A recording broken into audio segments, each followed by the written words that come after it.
اپنا وطن. السلام علیکم، I'm Rafay Asif. Welcome to the foreign desk. India اور امریکہ کے درمیان تو ٹریڈ ڈیل سائن نہیں ہو سکی، لیکن اب نیوزی لینڈ اور انڈیا کے درمیان میں ایک ٹریڈ ڈیل سائن ہونے جا رہی ہے جس کو فری ٹریڈ ڈیل کا بھی نام دیا جا رہا ہے. دونوں گورنمنٹس کی طرف سے اناؤنس کر دی گئی ہے، لیکن اس کو اگلے سال کے فرسٹ کوارٹر میں سائن کیا جائے گا. اس کے بیک گراؤنڈ میں یقیناً پریزیڈنٹ ٹرمپ کی ٹیرف پالیسیز بھی ہیں. آج کے پروگرام میں اسی سب پہ بات کرنے کے لیے ہمارے ساتھ اسٹوڈیوز میں موجود ہیں سینئر جرنلسٹ سعدیہ افضال. اس ٹریڈ ڈیل کی دونوں ممالک کے لیے کیا اہمیت ہے؟ دیکھیں، انڈیا کے لیے تو سب سے پہلے اٹس اے سائے آف ریلیف. ٹھیک ہے، ایک ریلیف آیا ہے، اور ان کے لیے تو یہ شاید ٹھنڈی ہوا کا جھونکا ہی ہوگا کہ بڑے عرصے سے مشکلات چل رہی تھیں ٹریڈ کو لے کے. جیسے آپ نے انٹرو میں کہا کہ امریکہ کے ساتھ تو نہ ہو سکی، نیوزی لینڈ کے ساتھ ہو گئی. امریکہ اور انڈیا کا ایک اسٹریٹجک پارٹنرشپ تو رہی ہے. امریکہ کے لیے انڈیا ایک اسٹریٹجک پارٹنر رہا ہے، بڑے عرصے تک رہا ہے، لیکن اب پریزیڈنٹ ٹرمپ کے آنے کے بعد حالات ان کی فیور میں نہیں چل رہے تھے. اور صرف انڈیا ہی نہیں، اور بھی دیگر ممالک ہیں، بہت ممالک ہیں ایسے جن کو تھوڑا سا پرابلم ہوا. ان کے اپنے جو مغربی اتحادی ہیں ان کو بھی اگر آپ دیکھ لیں تو وہ بھی ٹیرف پالیسی سے خوش نہیں تھے.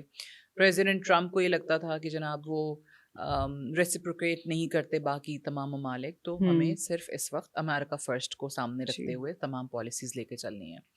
اب انڈیا کے جہاں تک امریکہ سے ٹریڈ ڈیل پہ مذاکرات ہیں، وہ کبھی ہو رہے ہیں، کبھی نہیں ہوتے ہیں، تعطل کا شکار ہو جاتے ہیں، ڈیڈ لاک آ جاتا ہے، کوئی ڈیل مل نہیں رہی ہے، جو کہ انڈیا ڈیسپریٹلی چاہتا تھا.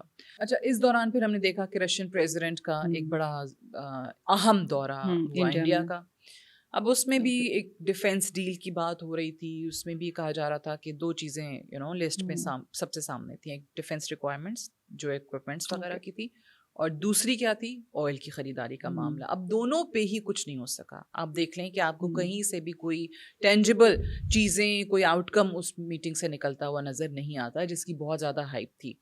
ناؤ اوبیسلی جب ایسے حالات ہوتے ہیں تو ہر ملک کی جو سفارتی ٹیمیں ہیں، جو تجارتی ٹیمیں ہیں، اقتصادی امور کو دیکھنے والے لوگ ہیں، وہ اور ایونیوز کی، آلٹرنیٹ ایونیوز کی تلاش میں رہتے ہیں. اور ایسے میں یہ نیوزی لینڈ والی ڈیل آ گئی. سو یہ انڈیا کی ایک کامیابی ہے. کسی بھی ملک کے لیے، کسی بھی ملک دوسرے ملک کے ساتھ ایک ٹریڈ ڈیل یا کوئی سی بھی ڈیل اسکور کر لینا جو کہ اس ملک کی اکانومی کو بوسٹ کرتی ہو، جو کہ اس ملک کی ٹریڈ کو بوسٹ کرتی ہو، جو کہ اس ملک کے لوگوں کو فائدہ دیتی ہو، یہ ہر اس ملک کی کامیابی ہے. اب پرائم منسٹر نریندر مودی ہو گئے، ان کی ٹیم ہو گئی، ظاہر ہے ان کی کامیابی آپ اس کو قرار دیں گے. دیر از نو ڈینائنگ دا فیکٹ کہ کام تو ہو رہا ہے. کام کیا ہو رہا ہے کہ آلٹرنیٹ جو ایونیوز ہیں وہ جلدی جلدی تلاش کر لیے جائیں. اب کچھ ممالک جو ہیں اس میں کامیاب ہو جاتے ہیں، کچھ ممالک نہیں ہوتے ہیں. اب یہ جو نیوزی لینڈ کے ساتھ ڈیل ہے، ابھی میں دیکھ رہی تھی کہ جو نیوزی لینڈ کے پرائم منسٹر ہیں ان کا بھی انفیکٹ ایک اسٹیٹمنٹ اسی پہ آیا ہوا تھا، اور وہ کہہ رہے تھے کہ his countries exports to India are forecast to increase by $1.1 billion to $1.3 billion annually over the next 2 decades as a result of the deal. تو نیوزی لینڈ کو بھی فائدہ ہے، لیکن اس کی ایک فلپ سائڈ ہے. ٹھیک ہے، میں نے آپ کو بتا دیا فائدے کیا ہیں، گڈ سائڈ ہوگی. ٹھیک ہے، وہ اب دیکھیں اس میں دونوں طرف سے تجارت تو ہو رہی ہوگی نا. اب یہ ایک انڈیا کو کیا ہو جائے گا، زیرو ڈیوٹی ایکسیس مل جائے گی فار آل گڈز ایکسپورٹس. تمام جو اس کی مصنوعات نیوزی لینڈ جاتی ہیں اس پہ زیرو ڈیوٹی ہے. لیکن نیوزی لینڈ کے ساتھ معاملہ اتنا سادہ نہیں ہے. نیوزی لینڈ کے ساتھ کیا ہوا ہے کہ ان کو ڈیوٹی کنسیشنز ملیں گے، مارکیٹ ایکسیس ملے گی، بٹ تمام پروڈکٹس کے لیے نہیں، تمام مصنوعات کے لیے نہیں. For about 70% of India's tariff lines covering roughly 95% of New Zealand's exports to India on a phased basis. اب وہ کون سی پروڈکٹس ہیں جس کو اس ڈیل سے ایکسکلوڈ کر دیا گیا ہے، جس پہ یہ تمام تھوڑا سا ہمیں کرٹیسزم بھی دیکھنے کو مل رہا ہے. تو اس میں سر فہرست آپ آ جائیں ڈیری سیکٹر. ڈیری اور ایگریکلچرل سیکٹر جو ہے نا نیوزی لینڈ کا، ان کے اس وقت کنسرن سامنے آ رہے ہیں کہ یہ ایک ایسی ڈیل ہوئی ہے کہ جس سے صرف انڈیا کو فائدہ ہے. میں آپ کے سامنے ایک اسٹیٹمنٹ رکھتی ہوں. یہ نیوزی لینڈ فرسٹ پارٹی کے ونسٹن پیٹرس نے کہا ہے. ان کا اسٹیٹمنٹ ہے کہ وہ لگتا ہے ان کو کہ یہ انفیئر ڈیل ہے اور جو اس کے بینیفٹس ہیں نا وہ ڈسپروپورشنیٹ ہیں. انہوں نے کہا کہ جناب this deal is neither free nor fair and potentially a bad deal for New Zealand's future. because it may give away too much and get too little in return.